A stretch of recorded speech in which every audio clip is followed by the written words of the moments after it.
आज से मैं एक नई सीरीज शुरू कर रही हूँ जिसका नाम है इमोशनल पैटर्न डिकोडर। मैं एक एनोनिमस लिसनिंग प्लेटफॉर्म पर लिसनर हूँ। वहाँ लोग अपनी लाइफ के एक्सपीरियंसेस और इमोशंस शेयर करते हैं। उन कॉन्वर्जेशन को सुनते हुए मैंने एक बात नोटिस की। प्रॉब्लम अलग अलग होती हैं, लेकिन इमोशनल पैटर्न्स अक्सर एक जैसे होते हैं। इस सीरीज में हम उन्हीं इमोशनल पैटर्न्स को डिकोड करेंगे। और आज का पहला पैटर्न है एक्साइटमेंट और फियर एक साथ क्यों होते हैं। जितना ज्यादा एक्साइटेड हो उतना ही ज्यादा डर लगता है। और ये कोई गलती नहीं है, ये ह्यूमन ब्रेन का नेचुरल पैटर्न है। एक एनोनिमस कन्वर्सेशन में एक पर्सन ने मुझसे कहा, मैं एक्साइटेड भी हूँ और स्कैर्ड भी। अगर तुमने भी कभी लाइफ के किसी इम्पोर्टेंट मोमेंट से पहले ये दोनों इमोशंस एक साथ फील किए हैं, तो इसका मतलब ये नहीं कि तुम कंफ्यूज्ड हो। ये ह्यूमन बिहेवियर का एक कॉमन पैटर्न है। हम बचपन से फियर को एक वार्निंग सिग्नल समझते आए हैं। डर लग रहा है तो शायद ये डिसीजन गलत है। लेकिन इंटरेस्टिंग बात ये है, ह्यूमन ब्रेन हर फियर को स्टॉप सिग्नल की तरह प्रोसेस नहीं करता। कई बार फियर सिर्फ इतना बताता है कि ये चीज तुम्हारे लिए इम्पोर्टेंट है।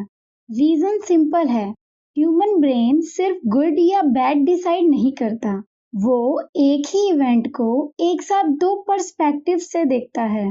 एक पर्सपेक्टिव उससे पूछता है मुझे क्या मिल सकता है, और दूसरा पूछता है मुझसे क्या छीन सकता है। ब्रेन डिसाइड नहीं करता कि कौन सा पर्सपेक्टिव सही है, वो दोनों को एक साथ एक्टिवेट कर देता है। इसलिए रिवॉर्ड और थ्रेट एक ही वक्त पर एक्टिव हो सकते हैं। जितनी बड़ी पॉसिबिलिटीज उतनी ही बड़ी अनसर्टेनिटी, और अनसर्टेनिटी को स्कैन करना ह्यूमन ब्रेन का नेचुरल बिहेवियर है। इसलिए एक्साइटमेंट और फियर एक दूसरे के ऑपोजिट नहीं होते। कई बार वो एक ही एक्सपीरियंस के दो पार्ट होते हैं। एक इंसान शादी को देखकर एक्साइटेड होता है, नया पार्टनर, नई लाइफ, लेकिन साथ ही माइंड पूछता रहता है क्या मैं एडजस्ट कर पाऊंगा। किसी को प्रमोशन मिलती है, खुशी होती है, उसी रात वो सोचता है अगर एक्सपेक्टेशंस पर खरा नहीं उतर पाया तो क्या होगा। कोई अपना बिजनेस स्टार्ट करता है, एक पार्ट कहता है चलो फाइनली अपना कुछ तो करूंगा। दूसरा पूछता है अगर फेल हो गया तो। कॉलेज का पहला दिन, अब्रॉड शिफ्ट होना, या पहली बार पेरेंट बनना, पैटर्न अलग नहीं होता, सिर्फ सिचुएशंस बदल जाती हैं। लेकिन हर इंसान इस पैटर्न को एक जैसे एक्सपीरियंस नहीं करता। कुछ लोग फियर को देखकर रुक जाते हैं, वो सोचते हैं शायद ये साइन है कि मुझे ये डिसीजन नहीं लेना चाहिए। जबकि कुछ लोग समझ जाते हैं फियर कभी कभी इतना बताता है ये चीज मेरे लिए इम्पोर्टेंट है। इमोशन सेम हो सकता है, लेकिन इमोशन का मीनिंग हर इंसान उसे अलग अलग बना लेता है।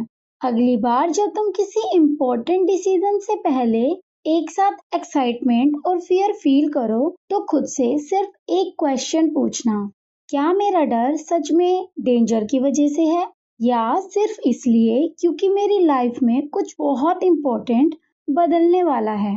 हर अनकंफर्टेबल इमोशन प्रॉब्लम नहीं होता, कभी कभी वो सिर्फ एक इमोशनल पैटर्न होता है जो समझे जाने का वेट कर रहा होता है।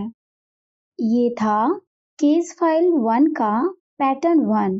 इसी एनोनिमस कॉन्वर्जेशन में और भी कई इंटरेस्टिंग इमोशन पैटर्न छुपे हुए हैं। अगली वीडियो में हम इसी केस का एक और पैटर्न डिकोड करेंगे।